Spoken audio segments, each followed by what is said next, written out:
Hi అందరికీ నమస్కారములు।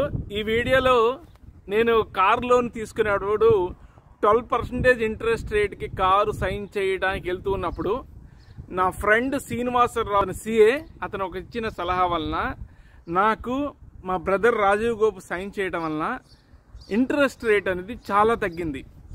అది ఎలా తగ్గిందంటే ఇక్కడ ఏంటంటే మనము అమెరికా రంగంలో క్రెడిట్ కార్డు తీసుకుంటారు, దాని మీద క్రెడిట్ స్కోర్ బిల్డ్ చేసుకుంటారన్నమాట।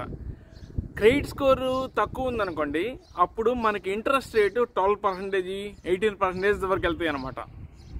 సో నాకు 18% ఇంట్రెస్ట్ రేటు, 12% ఇంట్రెస్ట్ రేట్ మీద నేను సైన్ చేయడానికి వెళ్తూ ఉన్నాను అన్నమాట। కానీ ఎందుకన్నా మంచిదని నా ఫ్రెండ్కి ఒకటికి ఫోన్ చేశాను। ఫోన్ చేస్తే అతను ఏమన్నాడంటే, రే ఎవరి చేతన కోసైన్ పెట్టించుకోరా అన్నాడు అనమాట। కోసైన్ ఎవరు పెట్టించుకోవచ్చు అంటే, యాక్చువల్గా కోసైన్ అంటే ఏంటంటే మనము మన కారుని వేరే వాళ్ళు పార్ట్నర్షిప్తో కొనుక్కున్నట్టు అనమాట। సో నేను మా బ్రదర్ని అడిగితే మా బ్రదరు సైన్ చేశాడు। ఆయన చేయటం వల్ల రేటుకి 4.5% ఇంట్రెస్ట్ రేటుకి నా కారు వచ్చిందనమాట।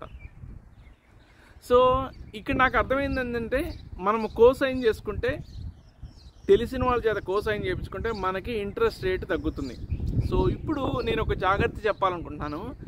కోసైన్ చేయించుకోమన్నానని మీరు ఎవరి చేత అంటే వాళ్ళ చేత చేయించుకోకూడదు। మనకి నమ్మకం ఉండాలన్నమాట, మన కొనుక్కున్న కారు మీద అతనికి హక్కు ఇస్తున్నట్టు।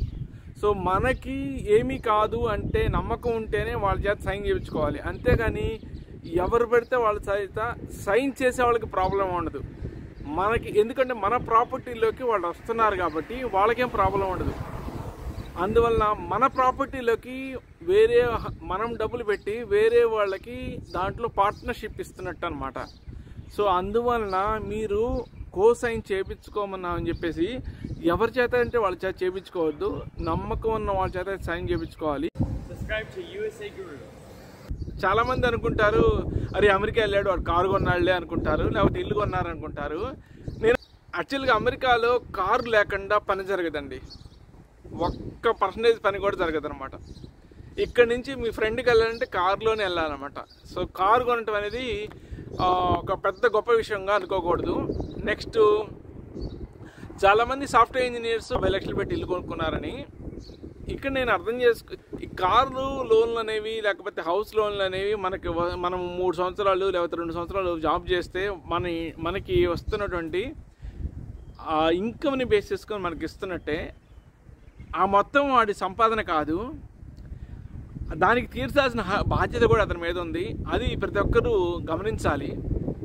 ఇదండి ఈ ఇన్ఫర్మేటివ్ వీడియోస్, ఇలాంటి ఇన్ఫర్మేటివ్ వీడియోస్ మీకు షేర్ చేస్తూ ఉంటాను, చాలా రోజుల నుంచి షేర్ చేయాలనుకుంటున్నాను। నేను చెప్పక ముందు మీకు రావాలంటే సబ్స్క్రైబ్ చేసి పెట్టుకోండి। ఇట్లు మీ USA Guru, bye bye. Make sure to subscribe to USA Guru.